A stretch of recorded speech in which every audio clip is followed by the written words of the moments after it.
our son Jonathan was born. We had wanted to be parents for so long. So how grateful we were last Thanksgiving. Our little boy was saying, "Mama, Daddy," and "Juice, please." He was giggly and engaged, running to greet anyone who came to our door. But for months now, he's been silent.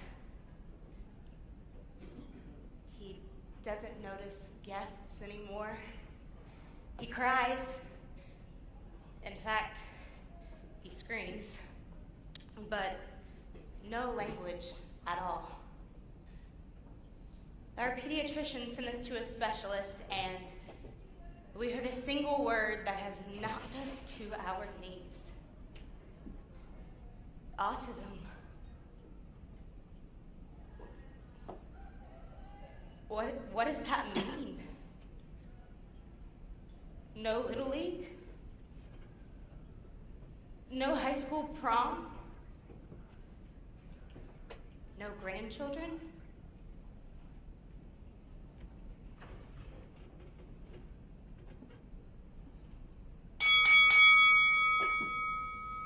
My 8-year-old daughter Ellie was diagnosed 4 years ago.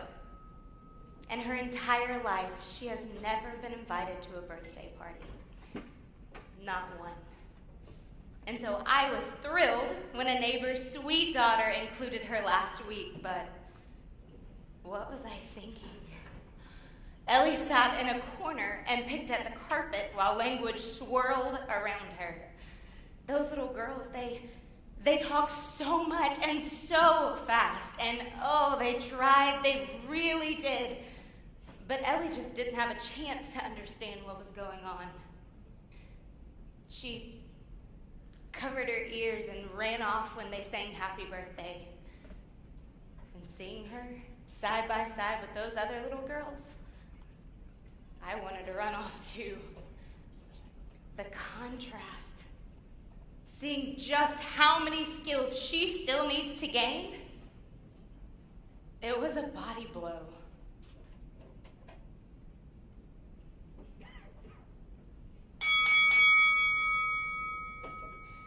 My husband and I both celebrated our 50th birthdays this month, and we keep hearing all of our friends fret about being empty nesters. But we are contending with the opposite challenge. Our Seth turned 21 this year, and we feel like we are all laid out on the ropes with nowhere to go.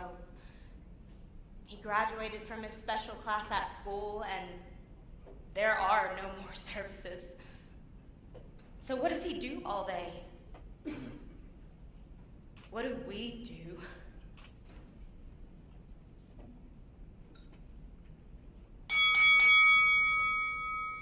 At Project Hope Foundation, we are dedicated to beating autism to the punch. We jump into the ring to provide therapy to children as soon as possible because we know that this therapy, delivered with enough intensity and precision, means that most of the children we are able to start before the age of 3 can then graduate from our programs and be successful in regular school. We offer educational models to fit the needs of just about everyone on the spectrum. Classes that focus on what best serves each child. We've started innovative adult services that teach employment skills, for sure, but also teach those skills that will enable these adults to live as independently and happily as possible. Day after day, we are punching away, helping each family we serve gain strength and momentum.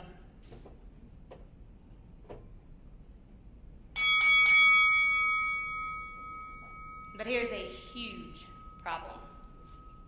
A blow below the belt. Money. Money. Let me explain.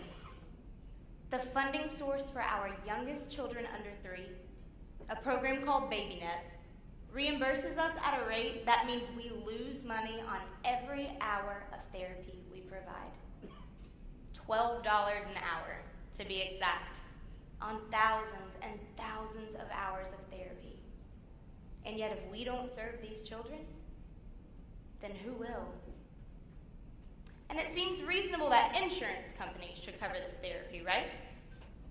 And yet so many companies still bob and weave and exclude it. And what about Medicaid? Medicaid is now supposed to provide funding for anyone with autism between birth and 21 years of age.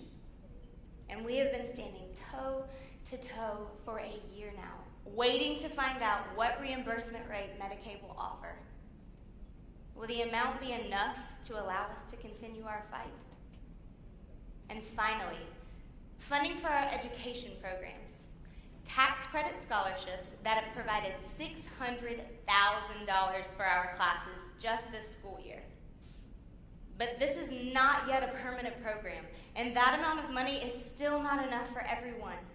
Our families, our teachers, are down for the count each school year, unable to plan on who can be in our classes, how many classes we can have, and just waiting to find out what will happen.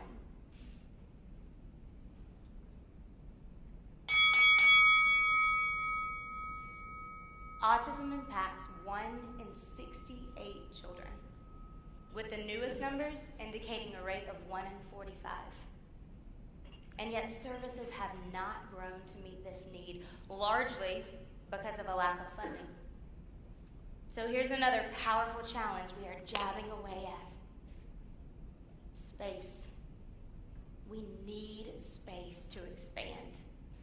A clinic in downtown Spartanburg, somewhere for us to do therapy in Charleston, a facility in Greenwood, and now a permanent home for our Hope Academy and Bridging the Gap classrooms right here in Greenville.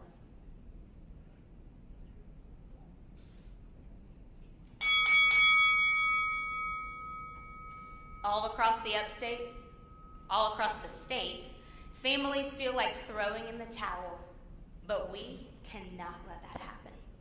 And so we are fighting for sustainable funding, counterpunching with the data, meeting with legislators, agencies, and other decision makers to show that these programs work.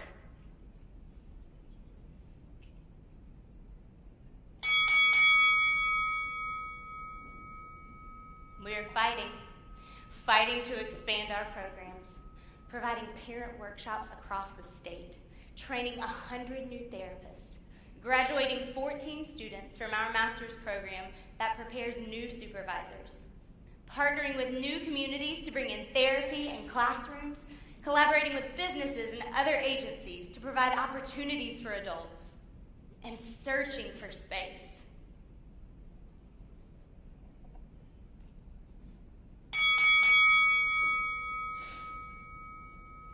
Hour by hour, day by day, we at Project Hope Foundation are climbing into the ring to fight alongside every family we serve. And we are winning battles moment by moment. Remember Jonathan, the little guy who lost his ability to speak? Thanks to our therapy services, he is now talking in full sentences. And what about Ellie, the little girl who spent the birthday party alone picking at the carpet? Thanks to Hope Academy's inclusion model, she now has an entire classroom full of friends. And Seth, the young man who graduated from his school services and into a dark room at his parents' house, not anymore. Through our new adult services, we got him a job. Those shattered families are reconnecting with the world. But every single day, a new mom and dad are coming to us. Bobby won't look at us anymore. He just stares off into space. And he used to hug my neck and say, "Night-night, Mommy," before I laid him down to sleep, but I haven't heard any words in months now. What is happening to my son? And what will happen to him? And so we jump back into the ring, and the fight continues. And we need each of you by our side, each of you in our corner, changing lives, each of you making an impact.